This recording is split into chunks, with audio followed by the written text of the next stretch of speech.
Good morning students.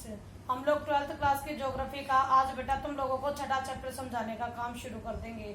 यानी first video में मैं तुम्हें जो स्टार्टिंग पोर्शन है इसका वो स्टार्टिंग पोर्शन समझाने का काम कर रही हूँ, ठीक है। जिसमें हम लोग शुरुआत करेंगे चैप्टर सेकंड आप लोगों का द्वितीयक क्रियाएं। द्वितीयक क्रियाएं जैसे कि बेटा आप लोगों को 10वीं क्लास से ही पढ़ाया जाता है, खासकर 9th में भी आ जाता है ये, लेकिन 10th में बहुत बढ़िया से चैप्टर इन्हीं के ऊपर ये है कि अर्थव्यवस्था की तीनों क्रियाएं जिसमें प्राथमिक द्वितीयक और तृतीयक तीनों आती हैं, जिसमें प्राइमरी सेकेंडरी और टर्शरी तीनों की तीनों काउंट की जाती हैं। उसी में जो आप लोगों का द्वितीयक क्रियाएं हैं, सबसे पहले तो हम लोग उसकी परिभाषा लिखेंगे। विनिर्माण कहो या द्वितीयक क्रियाएं कहो, दोनों का मीनिंग एक ही है। दोनों में मेन बात एक ही है कि विनिर्माण का मेन अर्थ होता है वस्तुओं का उत्पादन करना, ठीक है। और भाई अगर मैं इसकी डेफिनेशन के तौर पे बताऊं तो डेफिनेशन के तौर पे यही होगी कि कच्चे माल का जब हम उत्पादन कर लेते हैं, ठीक है। प्राथमिक में आप लोगों ने पढ़ा था कि जो आप लोग के प्राकृतिक संसाधन है उसका इस्तेमाल करते हुए, प्राकृतिक संसाधनों का इस्तेमाल करते हुए हम कच्चा माल तैयार करते हैं, ठीक है। लेकिन विनिर्माण या द्वितीयक क्रियाओं में हम इससे एक स्टेप और आगे चले जाते हैं। एक स्टेप और आगे जाने में हम लोग पढ़ते हैं कि जो हमने कच्चा माल तैयार किया था, हम उस कच्चे माल को किसी बहुमूल्य वस्तु में कन्वर्ट करते हैं। यानी कि कच्चे माल से बहुमूल्य वस्तु में बदलना आपका विनिर्माण कहलाता है, यानी द्वितीयक क्रियाएं कहलाती है, जो कि तकरीबन आप लोगों की सारी आपके कारखानों में, आपकी बड़ी बड़ी इंडस्ट्रीज में होती है, जिसमें चीजें बनकर निकलती हैं और बाजार में बिकती हैं, ठीक है बेटा। तो विनिर्माण की परिभाषा में सबसे पहले तो आप लोगों को यही डिफाइन करना है। उसके बाद है विनिर्माण की विशेषताएं कुछ, इसमें मैंने आप लोगों को 5 लिखी हुई हैं कि अगर हम कभी भी विनिर्माण की शुरुआत करते हैं, किसी भी बड़े संस्थान की शुरुआत करते हैं, चाहे इसमें कारखाने आ जाए, चाहे फैक्ट्री आ जाए, चाहे बड़ी बड़ी इंडस्ट्री आ जाए, सभी के सभी आप लोगों की ये 5 चीजों की को तो कंप्लीट करती ही हैं। जहां पर ये 5 चीजें कंप्लीट हो जाती हैं तो समझो आप लोगों का विनिर्माण का क्षेत्र बहुत बढ़िया तरीके से शुरू हो चुका है। इसमें देखो बेटा, फर्स्ट है कि विनिर्माण उद्योग हमेशा वहीं पर कामयाब होते हैं जब हमारे यहाँ कौशल का विशिष्टीकरण होता है।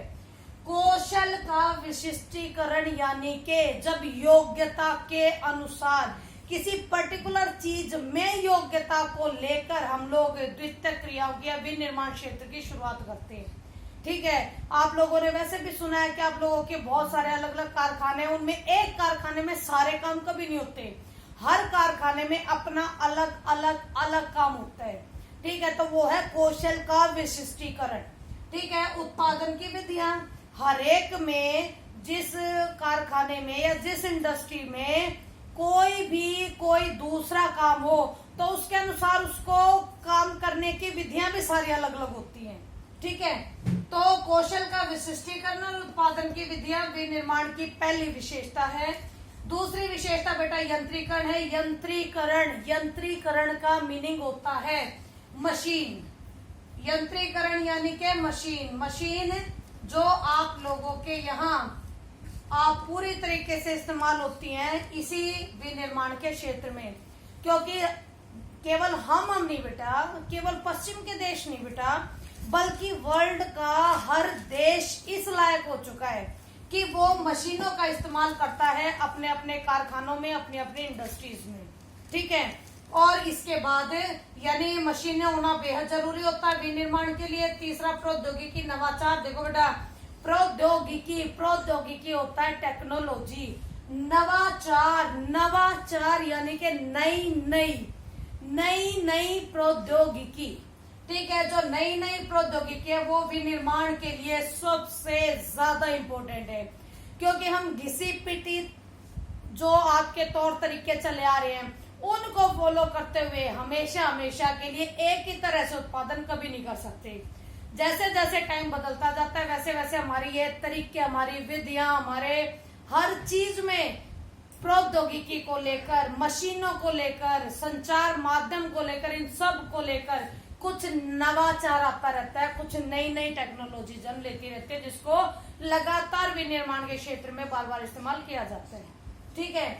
इसके बाद बेटा संगठनात्मक ढांचा एवं स्तरीकरण। बिल्कुल मालूम है बेटा, आपको पता होगा कि किसी भी संस्थान में जाके देखो, उस संस्थान में एक हेड होता है, उस हेड के नीचे काम करने वाले कर्मचारी होते हैं, उन कर्मचारियों में भी कुछ लेवल्स बटे होते हैं, ठीक है, और सबसे नीचे आप लोगों के प्यून होते हैं।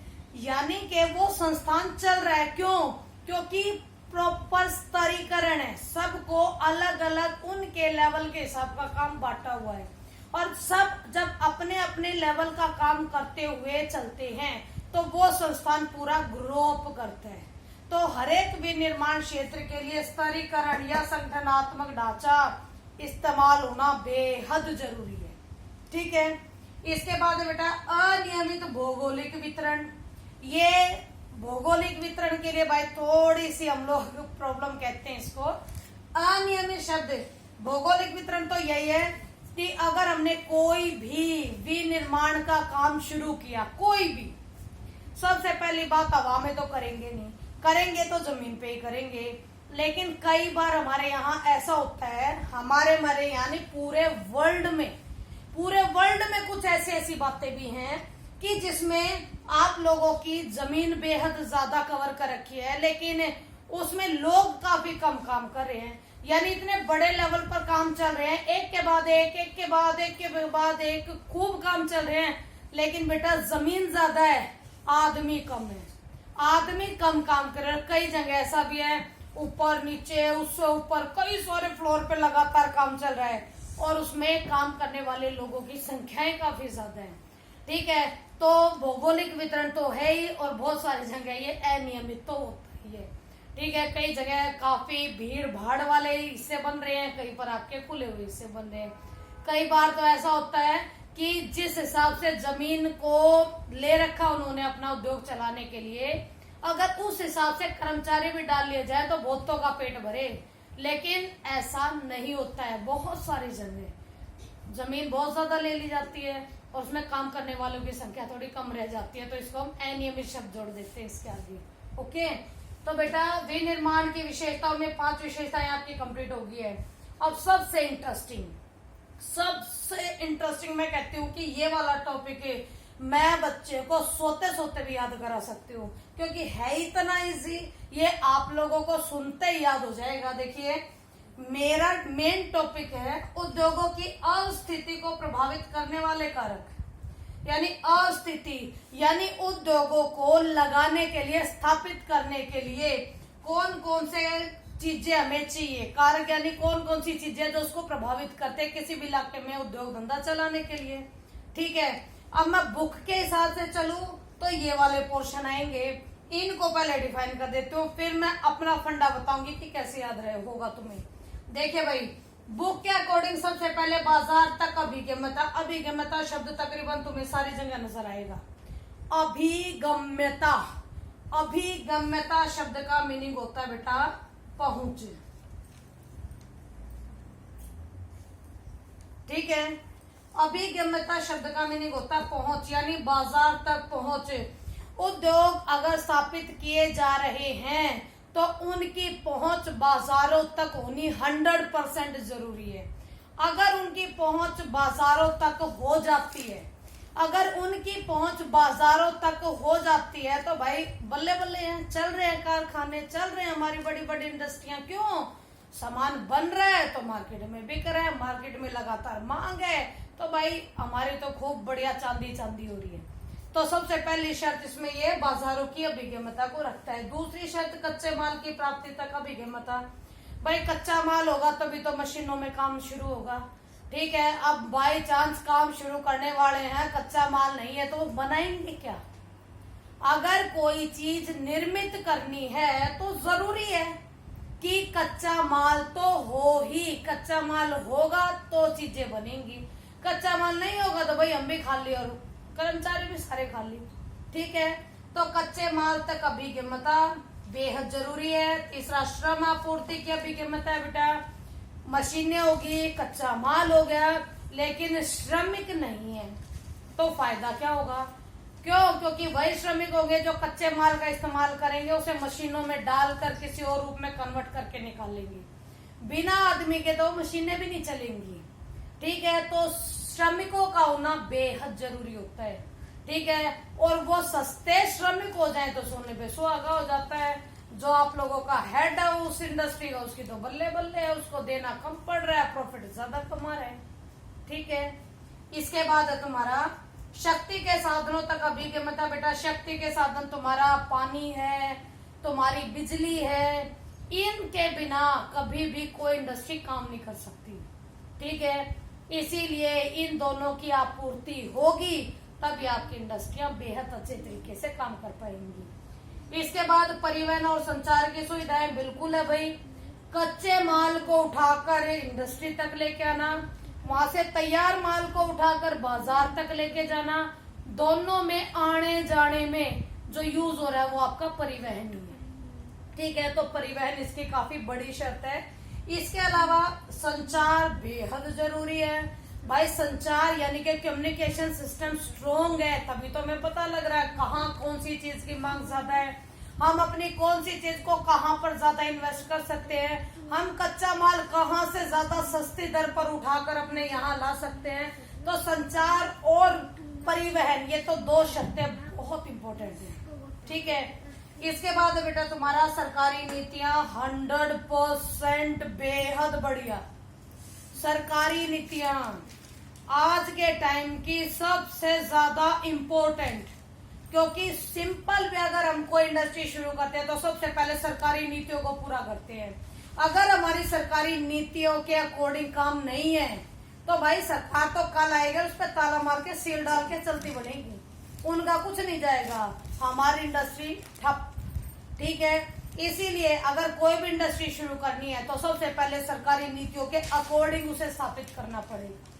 ठीक है, इसके बाद बेटा समूहन अर्थव्यवस्था यानी उद्योगों के मध्य संबंधित विभिन्न उद्योग है। कभी ऐसा नहीं होता कि एक ही उद्योग में सारी चीजें निर्मित हो जाए, सारी चीजें तैयार हो जाए, पॉसिबल ही नहीं है। ठीक है, इसीलिए विभिन्न उद्योगों का आपस में लिंक होता है, आपस में उनका लिंक होता है, ताकि एक चीज अगर कोई एक उद्योग बना रहा है तो उससे अगला स्टेप प्राप्त करने के लिए वो किसी दूसरे तक पहुंचे, दूसरे में जो वो चीज बनी है वो उसी को नेक्स्ट रूप प्राप्त करने के लिए किसी तीसरे के पास पहुंचे, और जब ये 2-3 जगह घूम लेती है, जब ये पूरे प्रॉपर ढंग से पैकिंग में आ जाती है तो इसके बाद ये मार्केट तक पहुंचा दी जाती है। ठीक है बेटा, ये वाले सारे पॉइंट आप लोगों के बुक के। अब मैं एक छोटी सी दिमाग पे हल्का सा जोर डलवाऊंगी और उस हल्के से जोर के साथ ये कहूंगी कि अब मैं तुम्हें एक स्टोरी बताती हूँ, उस स्टोरी के अकॉर्डिंग आप लोग काम करोगे। आप लोगों ने देखा कि हमें एक इंडस्ट्री खड़ी करनी है, अब उसके लिए बेसिक मारो गोली सारी चीज को केवल और केवल अपनी बुद्धि अपने व्यवहार पे आ जाओ कि भाई अगर हमें कोई इंडस्ट्री शुरू करनी है तो सबसे पहली बात उसके लिए हमें जमीन की जरूरत है, हवा में तो हम कर नहीं सकते। सबसे पहले हमें जमीन चाहिए, उसके ऊपर इंडस्ट्री का रूप देने के लिए हमें पैसा चाहिए। ठीक है, यानी पूंजी चाहिए, पहले भूमि फिर पूंजी, दो। उसके बाद बिल्डिंग खड़ी कर ली तो बिल्डिंग में लाने के लिए मशीनों का आना बेहद जरूरी है, यानी कि उस पूंजी से हम लोग मशीनें भी खरीदेंगे। अब ये मशीनें तैयार हो गई है तो भाई कच्चा माल पहुंचाना भी जरूरी है, तो वो कच्चा माल आपकी चौथी जरूरत बन जाएगी।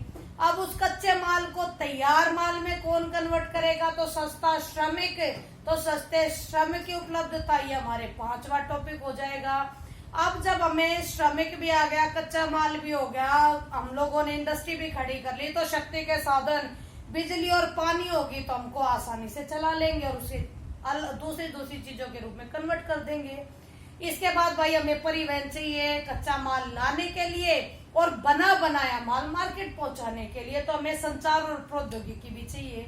ठीक है, इसके बाद हम लोगों को नेक्स्ट आ जाएगा कि बाजारों तक पहुंचो, या तो हम कच्चे माल वाले क्षेत्र के पास इंडस्ट्री बनाए या हम मार्केट वाले क्षेत्र के आसपास भी बनाए, ताकि एक जगह का तो हमारा किराया बच जाए और हमें ज्यादा प्रॉफिट हो जाए। ठीक है, इसके बाद यानी बाजारों तक पहुंच बन जाएगी। बाजारों तक पहुंच के बाद हमारी वही फिर से वही बातें भाई सरकारी नीतियों के अकॉर्डिंग बनाएंगे और लास्ट विभिन्न आपके उद्योगों के साथ हम अच्छे अच्छे रिलेशन कायम करेंगे। उन अच्छे अच्छे रिलेशन कायम करने के चलते हम लोग बहुत बढ़िया तरीके से अपने आप को एक कामयाब व्यवसायी व्यापारी के रूप में पूरे मार्केट में स्थापित करने में कामयाब रहेंगी।